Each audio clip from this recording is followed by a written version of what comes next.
I just don't want one. It's a bit of a cliche, but there's a phrase that's like, if it's not a hell yes, then it's a no. I think I've had friendships definitely change as a result of people having kids and me not having kids. For your mum, it was like a big shift to kind of get her head around that. Has that been a grief for her and something that she's kind of had to come to terms with and accept?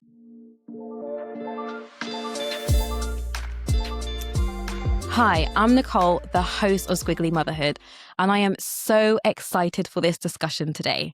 I really wanted to explore that bit before the motherhood journey, before you start trying for a baby, where you're really asking yourself, do I want to have a child? Is that a path for me? And if the answer is no, then what does life look like? So today I'm here with Suzie and Hannah, where we'll be discussing just that, where we'll be exploring what's their motivations and reasons for not wanting to have children, the societal pressures, coming to peace with that decision, and really exploring how do we get there. So without further ado, let me introduce again Hannah and Suzie. Welcome to the podcast. How are you both doing today?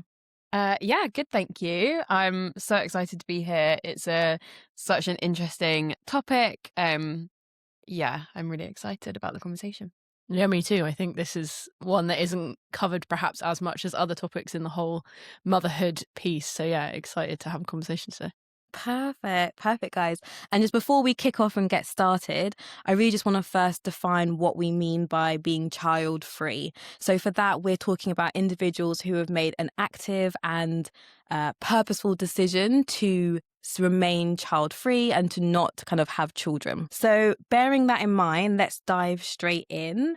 The uncertainty around having kids, has that always been there for both of you? Or has that developed as time's gone on? It's developed for me as time has gone on. So like I would describe myself currently as like, I don't know whether I want to have kids. I definitely don't want to have them right now in my like current where I am in my life. As a kid, I think I probably like thought I did. My mum sent me off to look after like a 6-week-old baby when I was like 14. I think just for her to be like, look, this is how hard and tough this is. But yeah, I think all through teenage life, I kind of thought I would have kids. I think society, being a woman, I grew up in like North Oxfordshire, kind of rural environment. It kind of just what happened. Like everybody kind of had kids. And it was probably only really like in my mid-20s that I started to think, actually, is this something that I want? And that was as kind of people in my life started to have children and I started to learn more about it. And then as I got into my like late 20s and like more people in my life have had children and you have more kind of conversations about it, I'm kind of now like, well, that is like a big thing that you are taking on, whether that be financial, whether that be the impact it has on your relationship, the impact it has on your body. So yeah, evolving for me, definitely, for sure. Suze? Similar, I think, from the initial piece. Like I always had the assumption that I would have kids. It was something my husband and I say we've been together for more than 15 years, like married for 6, I think. And Feels right. sure. That was always just like kind of a given. It was definitely, we made decisions around it, from career, what house we bought, where we bought a house. That was always the like idea that we were going to have kids, and it was just a given, as I said. I think for us, it became more about, okay, there were no reasons not to. So we were both in great jobs. We'd been married for a number of years. Everything, I guess, on paper was perfectly set up for us to make that next move. And we just kept putting it off. There was always something that was like, oh, we'll do it after this, or we'll do it after this. And then that's when we actually started thinking, okay, what's the reasoning behind that? Is it actually something we want to do? What is it about it that fills us with joy, or is the reason that we would want to do it? And then it just became more and more clear that actually it wasn't for us. But that whole process probably was a good at least a year and a half, 2 years to kind of go through that process. So it's tough. And so did you and your husband come to that all should we or should we not have children at the same point? Or was it very much like one of you came first and then the other had to kind of come on that journey? I think it's a good question. I think if you know my husband, you'd recognize he's like the most laid back person in the entire world. Can't confirm. Joyfully so. And so I think I actually really needed him to kind of step out of that space a little bit. And actually, we went through that process because I was having doubts in terms of, I think if I'd said, I really desperately want to have kids, he would have been on board. I think because that was always the direction that we thought we were going to go in. So probably it started with me actually saying, hold on, like, we keep putting this off. What's that about? Let's explore it a bit. And then we actually kind of went and did a little bit of individual perspective taking. I went to therapy and kind of worked it through in that space. He, I imagine, just thought about it. Who knows? And then we kind of came back together, and actually he now is the one that when I do have a bit of a wobble, or once a month when I'm ovulating and my brain is like, you should have a baby, he's the one that's like, okay, like, let's have a conversation about it. Let's talk about it properly. Like, he's not kind of, he doesn't shut it down, but he's like, let's actually talk about it. Let's not just go on the whims of your hormones. So there's still very much that like open communication conversation that's continually happening. So I guess a question for both of you is there that aspect of like fear? Like, oh my gosh, I don't know what to do. Like, I guess maybe less for you, Suzie, because you've kind of made that decision, but like Hannah, that like, like I should be like, oh my gosh, like time is ticking. Because I hear so much around like, now you're 30, you should have a house and like be thinking about children and like have the ring on the finger. Like there's so many kind of tick box societal expectations of what's expected of you. I wonder then if there's a feeling of like fear or dread that comes up as well. Yeah, I guess, like dread in terms of if I choose not to have kids, or okay, yeah, I think the fear for me is the decision itself, whether I like making the decision, whether that is to like have kids or not to have kids. So that's the bit that I struggle with, like in all aspects of my life. I'm really terrible at making decisions for myself, and I find it really stressful. I think that is the bit that weighs on in my mind more than almost like the outcome of that decision, which you're looking at me as if I'm absolutely bonkers.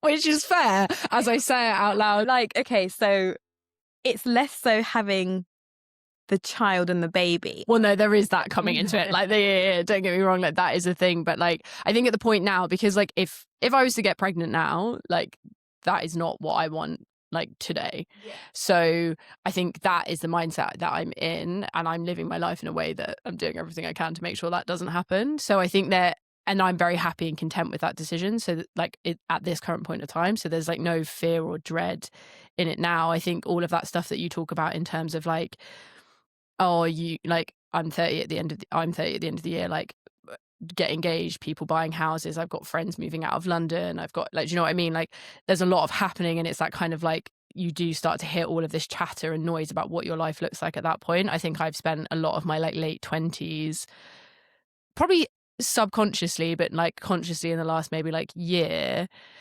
reminding myself that life looks different for everybody, and that's perfectly acceptable.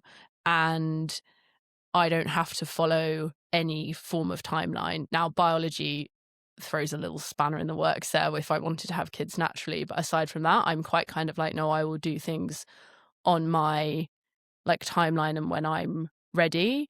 I think to come back to that slightly bizarre thing I said about the decision, making the decision as opposed to like physically having a child, I think the fear and the dread I have around those decisions is like making quote unquote the right one. And Suze will know this, I have a fear of like failure and getting things wrong, but like what is the right thing to do? And I think that's the fear and the dread, rather than like, oh, if I don't have kids, who's going to look after me when I'm 80? Like, do you know what I mean? Like, it's, am I making the right decision for myself and maybe other people involved in my life, because that's how you make babies.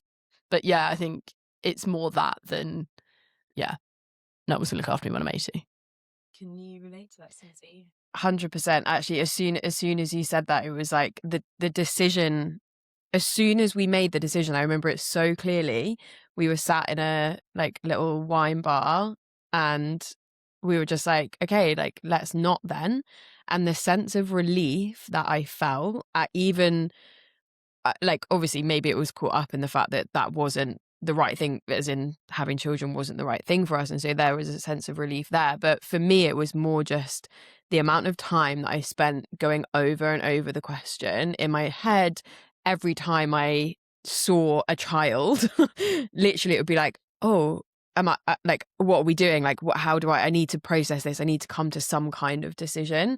And I think for me, it's like it is the biggest decision that you make, either way. And so it would, the amount of brain space that it was taking up for me was like, that's where the anxiety sat. I think then once we'd made that decision, I think there was immediate sense of relief. And then of course there's like worry in that. Like, what if I get to 50 and I look back and I regret not having kids? Like, that is genuinely terrifying. But also for me, that doesn't like out the fear of regretting something doesn't feel like a good enough reason to do it. And I think that's where I just keep coming back to, of like, if you're only having a kid because you're scared that you might regret it, like that doesn't seem like a great starting point. If I was to have a kid, I'd want it to be because I absolutely was desperate to have a baby and raise a child and do all of that stuff, rather than, oh, I might regret it. Yeah. And I think that's really interesting, because I feel like a lot of the time it is that fear of regretting the experience of having a baby, or the regretting the ability to relate to your other friends in a certain way. But it feels like it's very experiential around like the regret, as opposed to like a strong desire to have it. I can imagine that when you and your husband sat there and was like, we're not going to do this, it was like an exhale, like a peace, a relief, and also all that mental load like just straight in the trash. Yeah. Like, I don't even need to think about this anymore. Exactly. Like, let's just move on with the next chapter. Exactly that, right? And it was, I think that definitely immediately, and then it felt great for like a period of time, and then there's the whole next bit that's like, okay, if we're not doing this whole thing that we've set our lives up to do, what are we going to do? Yeah, and that's perhaps where like you and I differ, because I am not building my life right now because I think I'm having kids. Yeah. So like I'm currently like, I was in Portugal last week on my own surfing. I'm like, you know, making sure that I have space to do all the things I do. I don't own a house. I'm not planning where I'm going to live because I might need to put a kid in school in 5 years' time. Like, I'm not building my life because I think that's where my life is going. If I decide that that is where my life is going, then you kind of have to start doing those things. But I think that's probably where we differ slightly, is that like in making that decision for you, your life, you then had opportunity to take your life in a different direction. Mine is just like making the next decision ahead of me. If you're enjoying this episode, don't forget to like, subscribe, and share with a friend. It just helps other people to find us. Now, back to the episode. Yeah, that's a good point. It almost was like a sliding door moment of like, this was a pivotal, I mean, it is always going to be an important pivotal decision, but just very much because you and your husband were really thinking about it and considering it, and it took that 2 years. Whereas I feel for me personally, I don't think I did sit there and think I want to have a child, but did me and my husband really sit there for 2 years, like truly deeping it? No. Yeah. We didn't. It was like, I want to have a baby, you want to have a baby. Parents kind of expect us to have children. I wouldn't say we like truly like deeped it. But I think that's like a comment. Like, I think that's like a comment on society and expectation that you're married. You had been married for a certain number of time. You have been with Steph for however many years.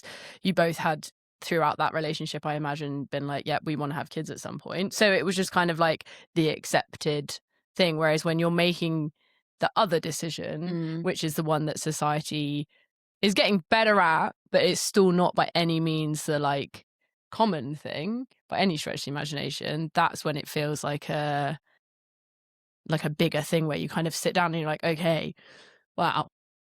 But I am of the opinion that both should be, and this is not to throw shade by any stretch of the imagination, but like that should be an active decision. It should be a conversation. I 100% agree. I 100% agree.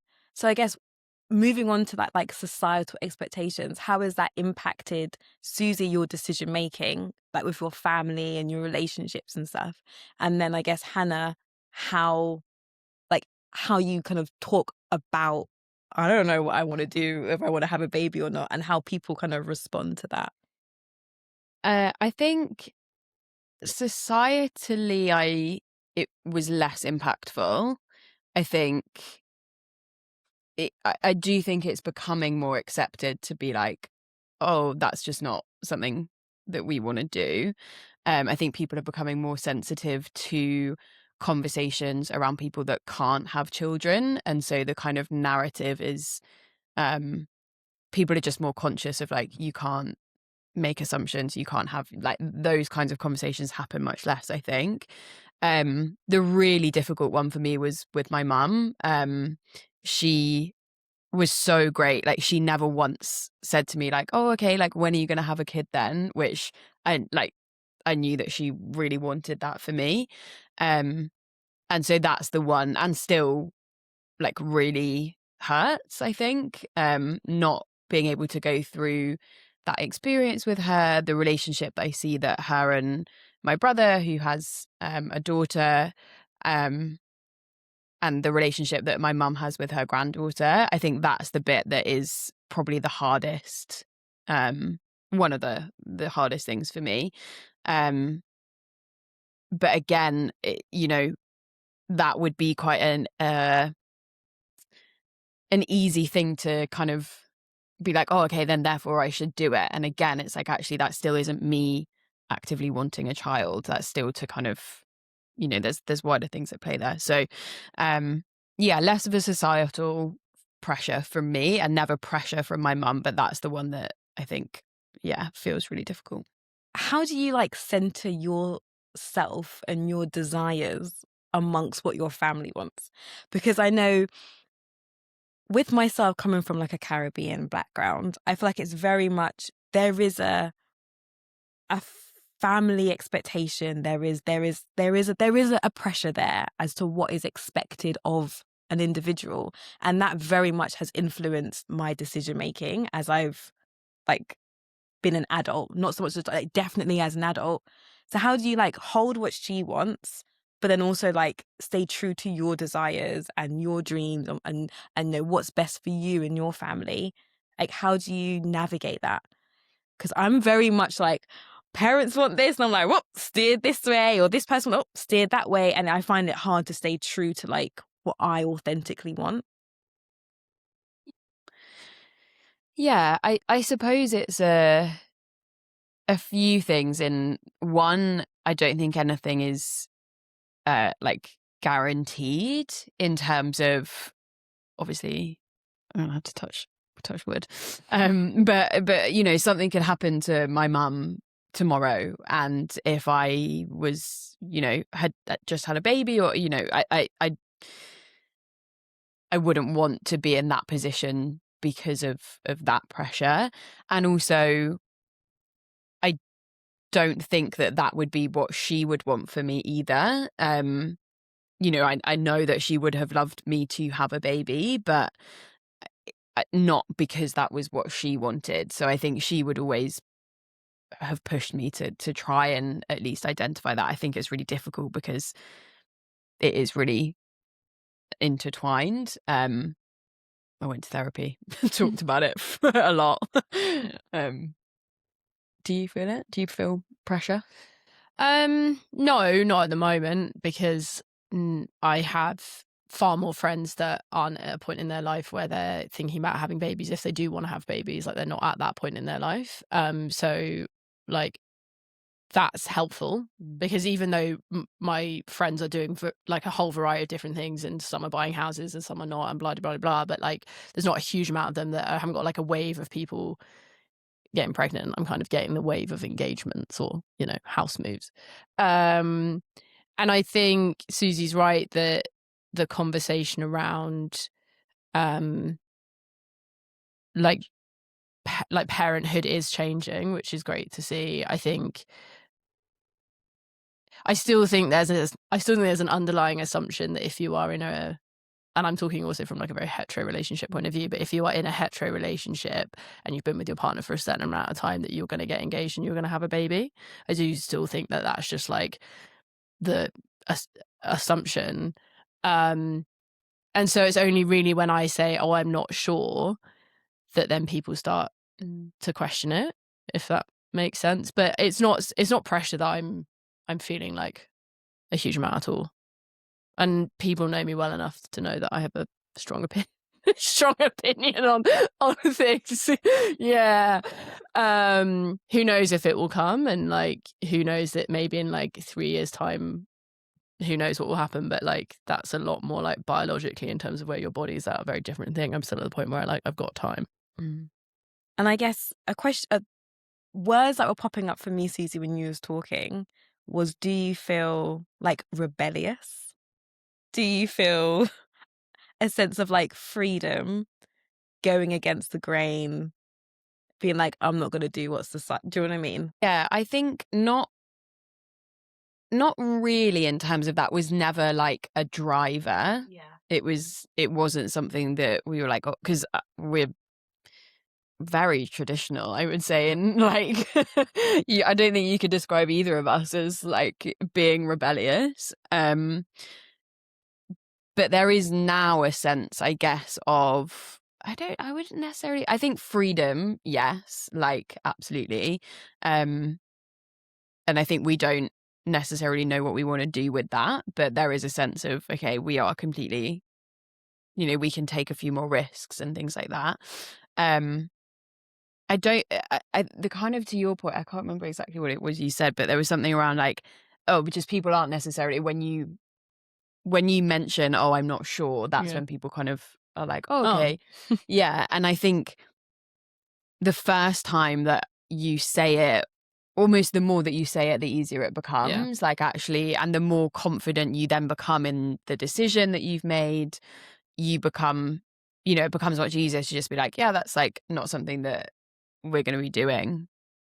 That's cool. It's an interesting question, the rebellion thing, because I've had a thought loop on more than one occasion where I'm like, do I want kids? Do I want kids because society is telling me to have kids? Maybe. Therefore, I don't want kids because I'm not going to do what society expects a woman to do. And then I'm like, but am I then just making that decision to rebel against society? And then I come like back round to, so do I want kids? And like, I've definitely had that thought process of like, I do not want to have kids because that's what people expect of me. Yeah. Like that is not, like you've listed reasons of not to have children. I would put that on the list. Not why you shouldn't have, like, that's not a reason to have children. But also then I have checked myself to be like, am I like pushing so much into this kind of like, I'm an independent woman, free woman, I'm going to do what I like, to like, not that I've built like a brand on that by any stretch of the imagination, but almost like there's like this weird bit of me that's like, I'm just going to prove a point. And then I'm like, no, wait a minute. Like, is that what I want? Is that what I want? It's that classic cut my nose to spite my face. Like... Yeah, exactly. So yeah, I've definitely had that thought loop where I'm like, wait a minute, what? So surprise, I still don't know. One thing I realised we haven't actually touched on is why you don't, either of you want, or Hannah with you, why you're kind of on the fence, and then Suzie, like why you decided you don't want to have kids. Like what were the reasons? And I don't know whether it's that black and white to be like, here's the 5 bullet points as to why I didn't want to, like, let me bring up my PowerPoint and share it. I don't know if it's that black and white. Mine genuinely boils down to, and this I kind of completely get that it's a little bit reductionist, is that the word? Sure. Reductionary. Genuinely, like, I just don't want one. And love the use of one. But don't want it. I genuinely don't want one. Yeah. And I think that is like I kind of am like, and that's what genuinely pushed us that way was, yes, there's like the fear of regret, there's the what if, there's a complete other side of like, I'm sure if we had a kid, like that would also be incredible. And I love all of the children that are in my life, and like I completely get it, but I just don't have any desire to have one of my own. And so that almost like, and again, like, bless my husband, he was like, okay, like, let's not then. Like, it's like, it doesn't have to be, as, you know, if it's not something that you want, then like, it's a bit of a cliche, but there's a phrase that's like, if it's not a hell yes, then it's a no. And I think that actually really helped me of like, it's so difficult. It's incredible, obviously, but it's so hard. And I just think if it's not something you really want to do, then it's not something you have to do. So yeah, I also like that your reason is just, I don't want one. No, I think that's so valid, because like I'm about to list a bunch of reasons that I'm like scared of, and like things that I would consider if I made a decision to have a child. But also like it is so acceptable for the answer just to be like, I don't want to do this. And can I just say that's like, this is what we need more of, like diverse, different stories. Because when I listen to people talk about being child free, it tends to be, and again, you know, I'm not listening to all the stories out. I'm listening to like, you know, a few segments that pop up on podcasts that I listen to, but I feel like there tends to be like an extensive list, as opposed to that, I just don't desire one, in the same way that I just don't desire to have a cat. You know, sure, that feels nice to other people. Yeah, you know, but no part of my body desires a cat. I'm not comparing a cat to a baby, but it's that same, like, I just don't feel it. Yeah. It's not there. Yeah. And maybe as a society, we need to get better at just, I don't want one, period. Yeah, full stop. There's no like... and the next, because I feel like some of the times I can imagine you feel like people are like, oh, you don't want to have kids, and there's this like empty space, and you feel, I don't know if you feel this, but it's almost like someone's waiting for you to go, and then justify your reasons. I feel like the justification is almost like a bit weak in terms of, because of the amount of love and joy that I know that having children can bring. When I sit there and I'm like, if I needed to justify it, it'd be like, oh, I really like my life. I like being able to travel, and I like, you know, reading alone at the weekend, like all of that kind of stuff, right? It's almost like that doesn't feel like, none of those things felt like enough of a reason not to have kids, which I think was the loop that I got stuck in, because it was like, but you get all of this joy and you're just giving up day-to-day stuff. And so that's when actually it flipped for me, that was like, okay, so what is it about this thing that you would want? And it's like, I think that's so interesting as well, because like, yeah, I could be that person that sits here and be like, I'm scared of like the physical change to my body, and like the physical, like childbirth, they're being children, like they're financially draining, like let's make no bones about it, right? Like it's exhausting. It impacts your relationship with your partner if you're still with the partner that you had your kid with. Like having a baby, to your point, is one of the biggest decisions people make. And I could sit and list all of those things, but like, that's so interesting, that thing around like joy and in bringing joy. And like, I think I'm at a point where I'm like, but do they? Which I can't believe. Yes, they do.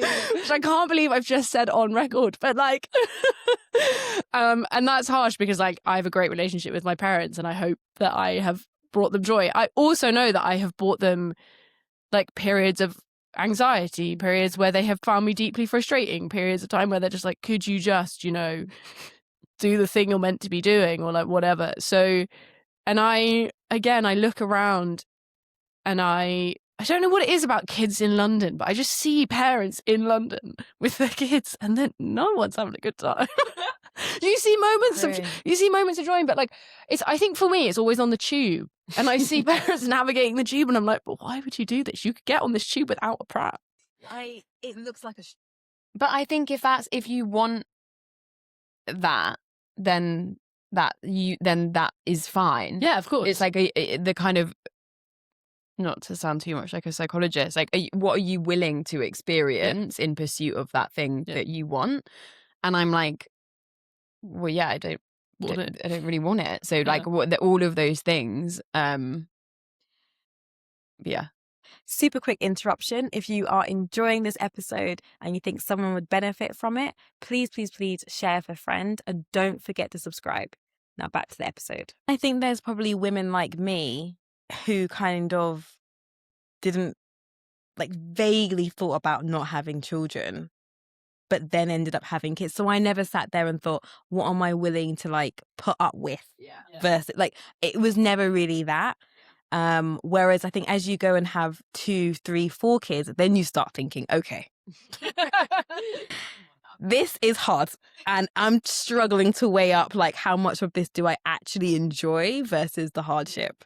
Yeah, the hard ship, I think, is like the flip of that is, I know that if I had a kid, I would have absolutely adored them, and I also would have had a great life in that space. And I think being okay with the either is also something that is a bit of a shift of like, to you, what you were saying of like, I have to make the right choice. And actually it's like, either way, you'll be fine.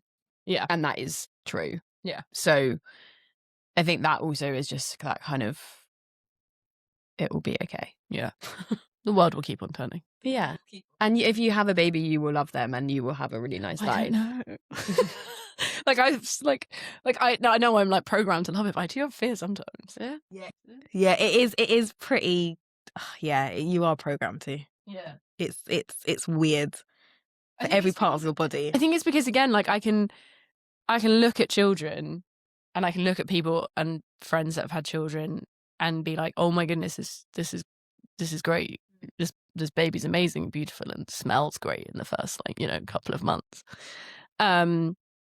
But then I'm always like, yeah, cool, have your baby back. And I know it's because it's not my baby that I would feel differently. Like that. Like, I'm a mum around kids all the time. I feel that way. I'm like, oh, you're really cute, but and hand back.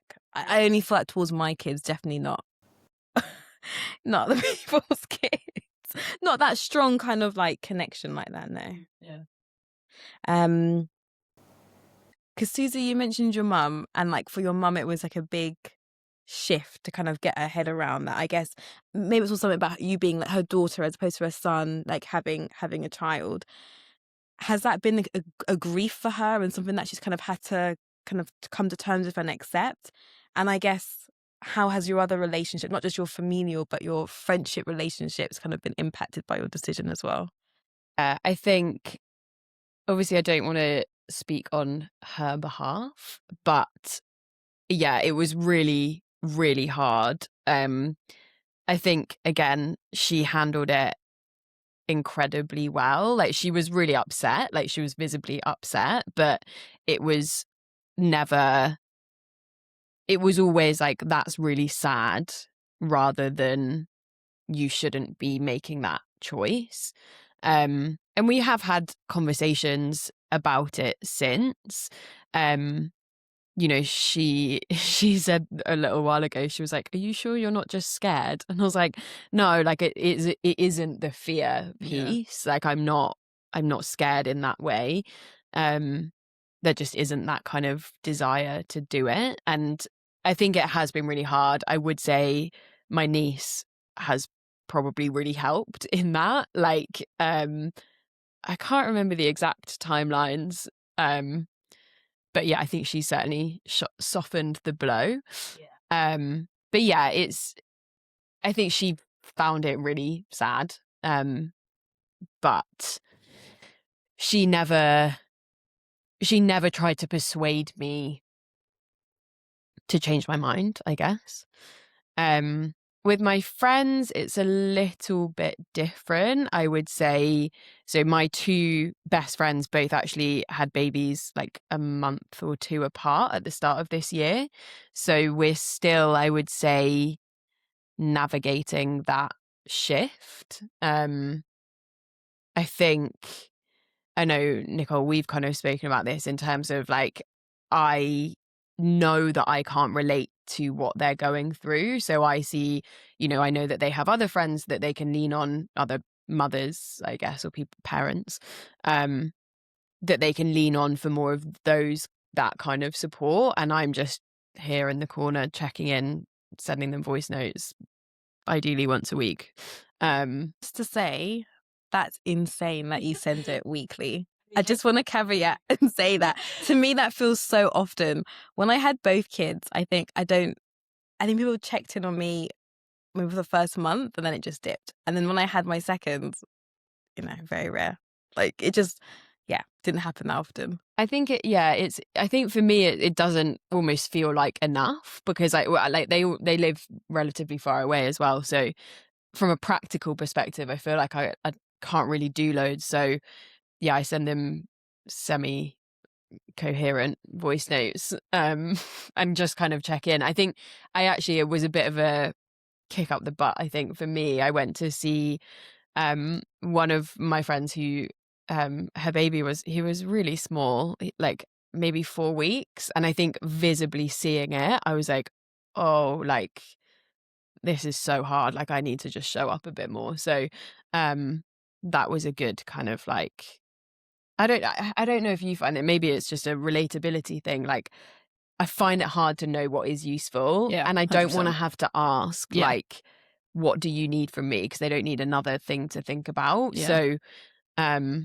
trying to do stuff that's helpful but not overstep, or not like, people are like, oh, send them food, and I'm like, they probably don't want a rubbish lasagna from me, like so I think that just like checking in is where I've landed. And I think I've had friendships definitely change as a result of people having kids and me not having kids. And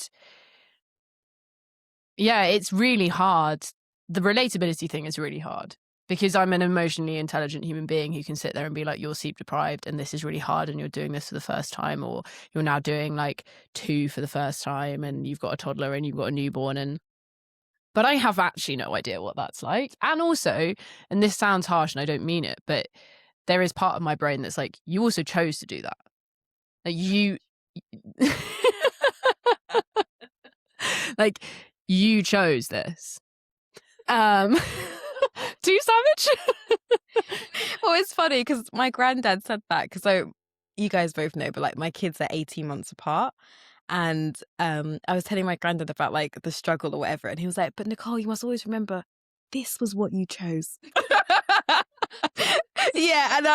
And so in my hard moments, I'm always like have his like voice in my head being like, and this is what you chose. So, maybe it is harsh, maybe it is a bit blunt, but but true. And I think that is the relatability bit is hard. And I think there's also like, I get trapped in a weird cycle of guilt of like, I'm not checking in enough, or I'm not doing enough, or I'm not doing enough to understand how hard it is. But then on the flip side, these friends are also going through something incredibly hard and time consuming and are sleep deprived. And therefore their ability to check in with me differs.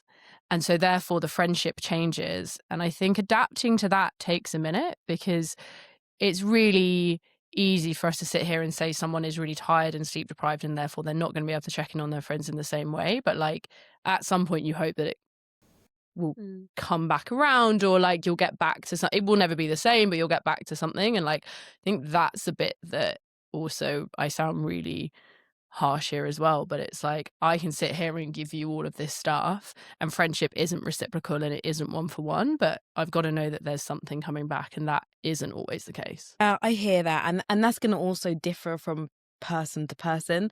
I think it's in that relationship recognizing it's a season, and in certain seasons someone, like, it's not always 50-50, but I do think that's hard. I mean, I've got some friends who they had their kids and I just like never heard from them again.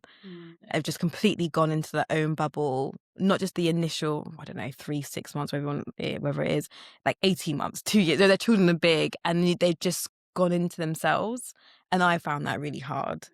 as someone who I don't feel like I did do that. I don't know, Hannah, like I feel like I was very much like I want to be talking to people still. I think so. I also think then that we could have a whole other podcast episode on like friendship and the evolution of that, so we won't. But there also isn't really the like vocabulary or the like conversations in society on how to handle that either. And like you don't want to, like I've said it already, like you don't want to be sat here being the person being like, you've had kids, you're sleep deprived, you've got all of this stuff going on, but you're not being a good friend to me. Like that's a really hard, and some people will think horrible thing to say, and I don't want to be that person that's also like calling people out. But then like, yeah, at what point do you say, actually, like, I do need something for you, whilst also having the maturity? And I definitely think it's a maturity thing of like, you get to your kind of like, again, I hate to put numbers on it, but you get to your like late 20s and 30s and you understand that friendships go through seasons, or they like evolve, or they like fluctuate. Like, but I had friends that had babies when I was in my mid 20s, and probably my like emotional maturity wasn't on that level where it is now. And so it probably hurt a lot more than if it was to happen now.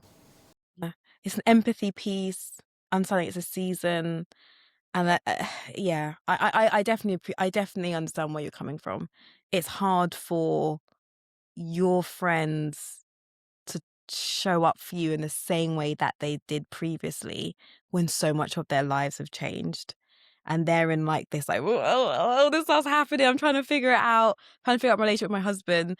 And it's almost like things just get deprioritized, and friendship is one of them. And I think you're right, we don't have the language to talk about what it means to like be in relationship with our friends, and like how to have conversations around, we're unhappy, like how can we resolve this?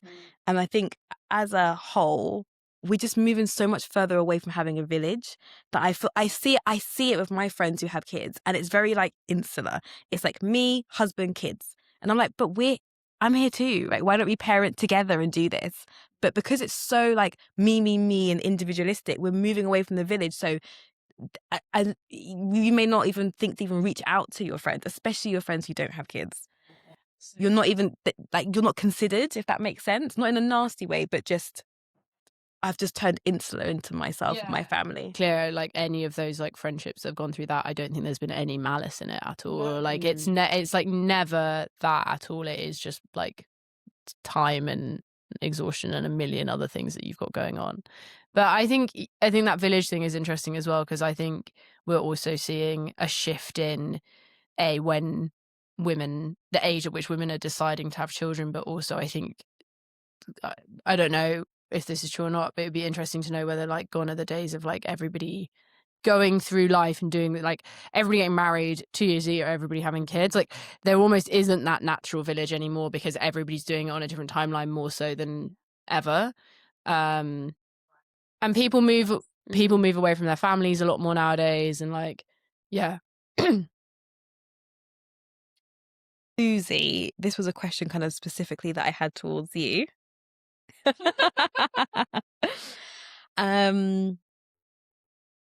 Yeah, it's around grief. So I guess for me personally, I chose to have children. And even though I'm very happy with the decision that I made, I love my kids, but I still feel so much grief around that life that I used to have, the relationships with people that I used to have, how like my old Nicole, and how I would turn up and show out and just be that person without thinking about my kids or having other responsibilities. Do you experience grief even though you're comfortable and happy with the decision that you made? But do those kind of feelings of sadness ever pop up for you?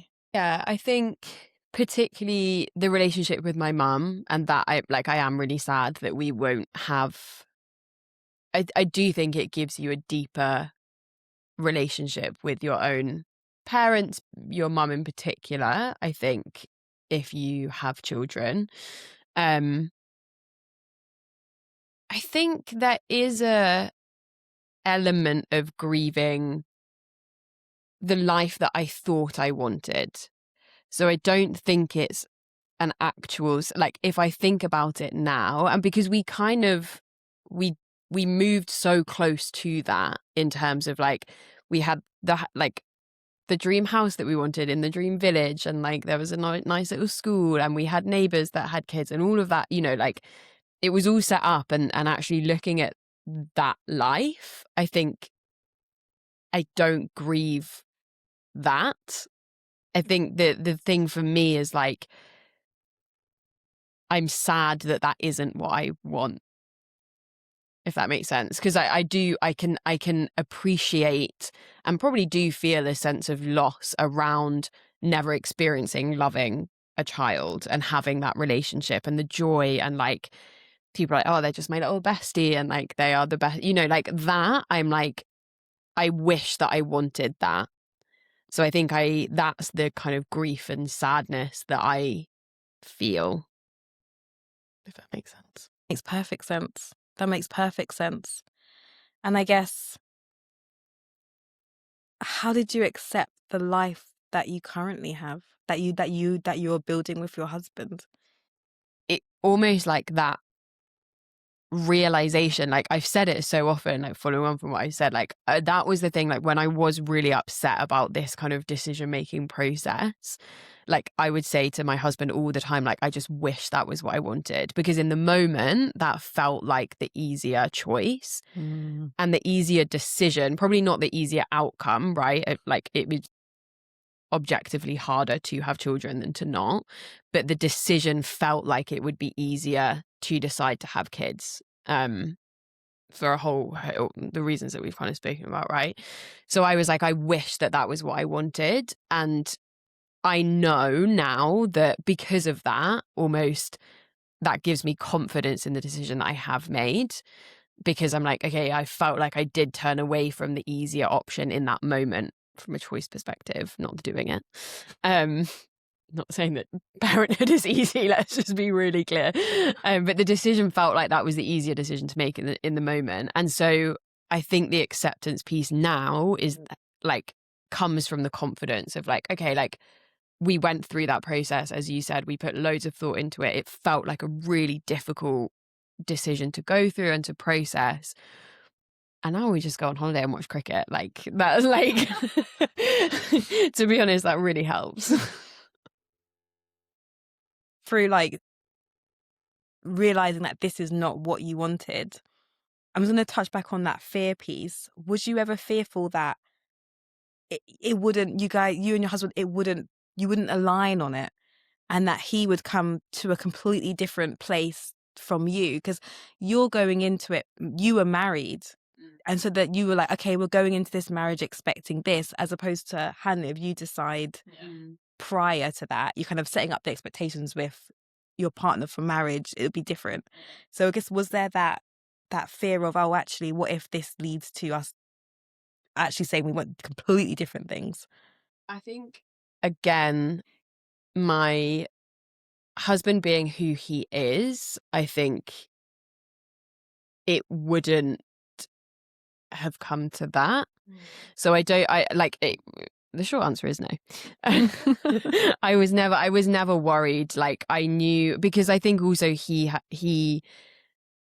was of the perspective of like, however great a dad he would have been, it is not the same in any way, shape or form as being a mother. So I think he was very like, almost to the detriment, right? Because I then felt like the decision fell more and more on my shoulders to be like, okay, well, I then have to make this decision.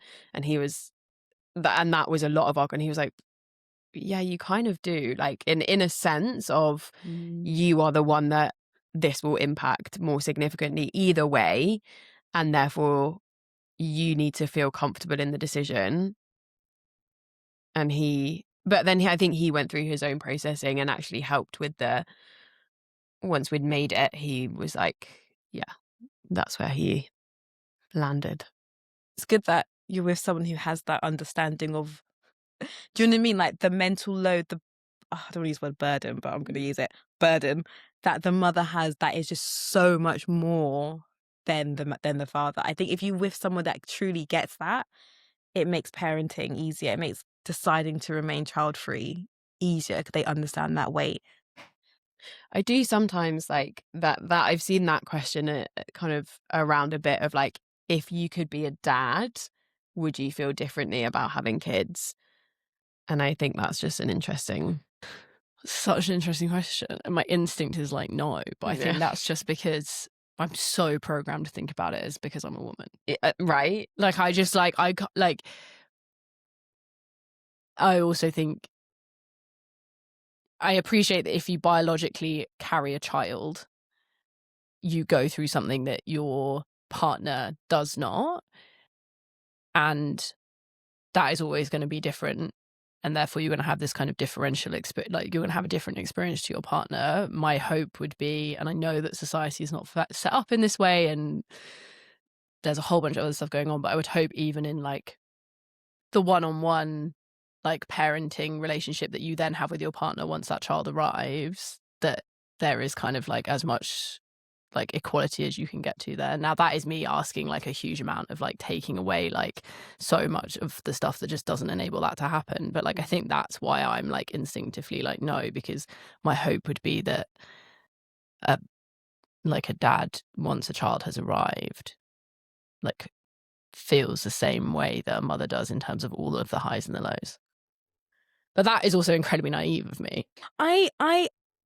I'm not sure whether that is. Is that an unrealistic expectation? Maybe they don't feel the same thing from the get-go because it is a different to experience life growing inside you. If you are you're growing that baby inside, to have that, it is a very different experience to the father.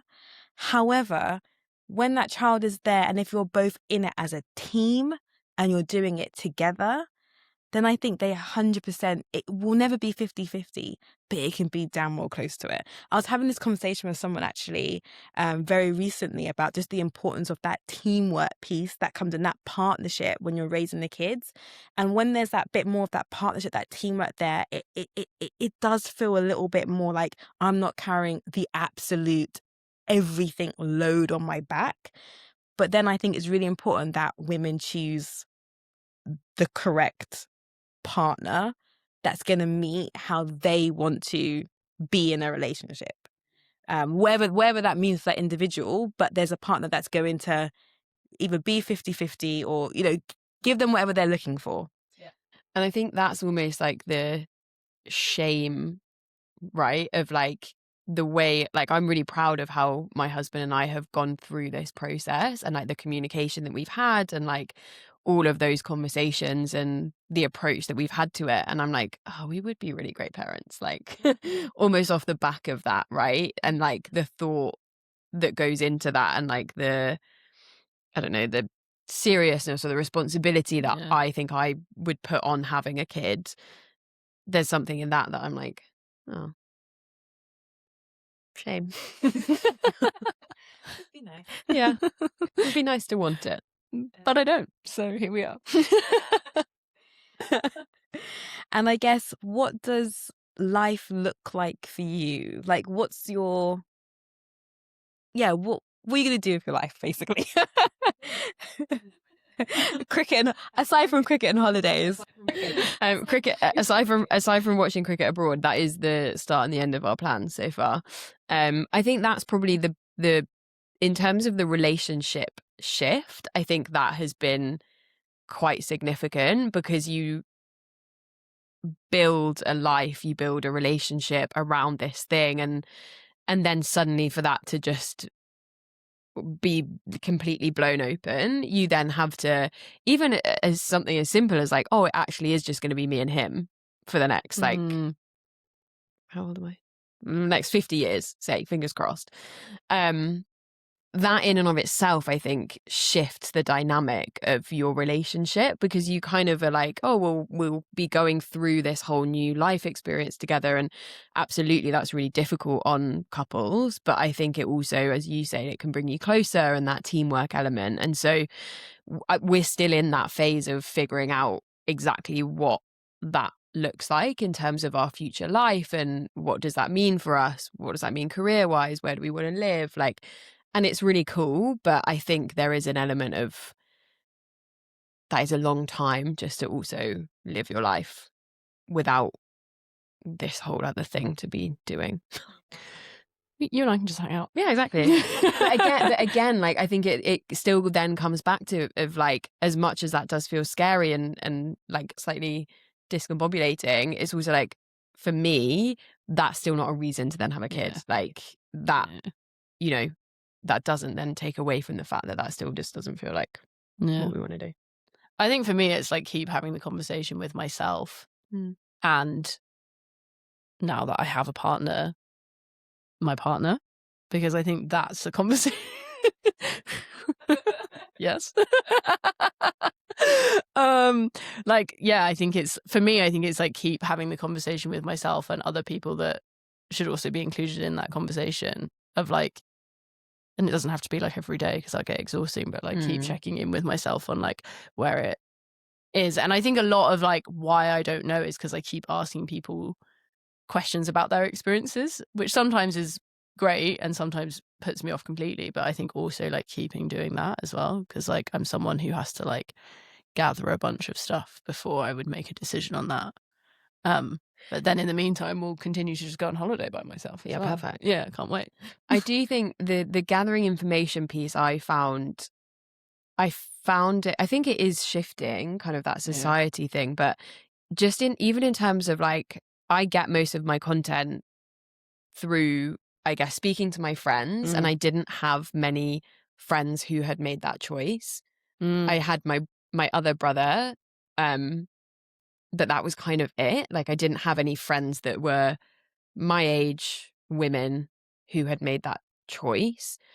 And so therefore then you look to social media and like the disparity between, I guess, parent content and then people who vocally have chosen to be child free is huge. And actually that has really helped me to find the people who are vocally child free by choice, and then getting people who've also made that decision, you know, seeing their lives. What does that look like? That whole thing of like, okay, if we're not doing this thing over here, what could that be?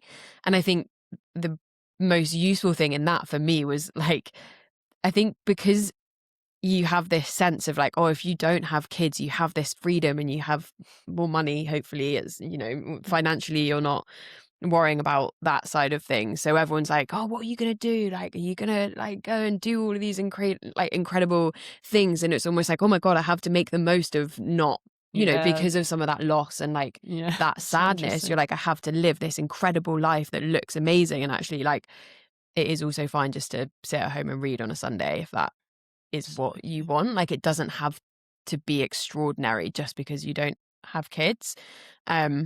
So yeah, finding that kind of community online and reading people just being like, oh, actually, it's just nice to be able to have a cup of coffee and a lion. I think that's one of the things I'm like most like worried to get, like if I was to have kids. Like I love my sleep, like, and that terrifies me, the fact that that's would go. I'm not pregnant. Just to be clear. Surprise! Could you imagine? Oh, funny. But I love what you just said there about the expectation, or letting go of the expectation of needing to have an extraordinary life. Yeah. Because I think, yeah, that's almost how I viewed it. Like, oh, because you're not having children, you can do anything. You know, you could travel around the world. You could be, you know, mortgage free soon. You could do anything. The world's your oyster. But actually, I don't need to do all that. I'm just here trying to live my life, and I actually really enjoy the basics. Yeah. But I do think if we're choosing to not have children, there is an intentionality that's needed in terms of like, what's my life going to look like? And I have to be really intentional with that, because there's so much you can do there. I think that's interesting because where I'm sat of like, I don't know, and right now I don't. Like the intentionality for me comes with then potentially making a choice that I do. So like, again, because almost like the default decision is that you will. Yeah. Then everybody's like, okay, so now that you've got this freedom, quote unquote, because you've decided not to have children, therefore you have all of this time that you get to decide to do with it. Whereas actually, like, my view is I would then be making a very intentional decision to have a child. And that's where the intentionality sits. Right now, I just like go through my life, you know? And like, I think that for me is actually my mindset of like, that's where that would change. So if we were to wrap up and you kind of both had to give advice to women who are on the fence, and it's like, I've got no advice to give. If you had to give advice or something that you'd wish you'd known a few years ago, some wisdom, Hannah. I'm gonna let Suzie go first. What would you say to people? Mine would be like, you will be okay. Like, I think that's what I needed someone to tell me, is like, almost, even if you do regret it, you will be able to manage those feelings and those experiences. And that's, you know, you've dealt with hard stuff in the past. You will also be able to manage that. And that making it an active choice of something that you want to do rather than a fear of regret, judgment, other people's perception. Make it something like, do you want to have a child? In which case, if you can, crack on. And I think mine would be like, make it an intentional choice. Like, I think I'm saying the same thing as Suzie, but like, don't feel the need to like rush something or do something because everybody around you is saying that that's what you should do, or it's what's expected of you. Like, do it because you want to do it, or you don't want to do it.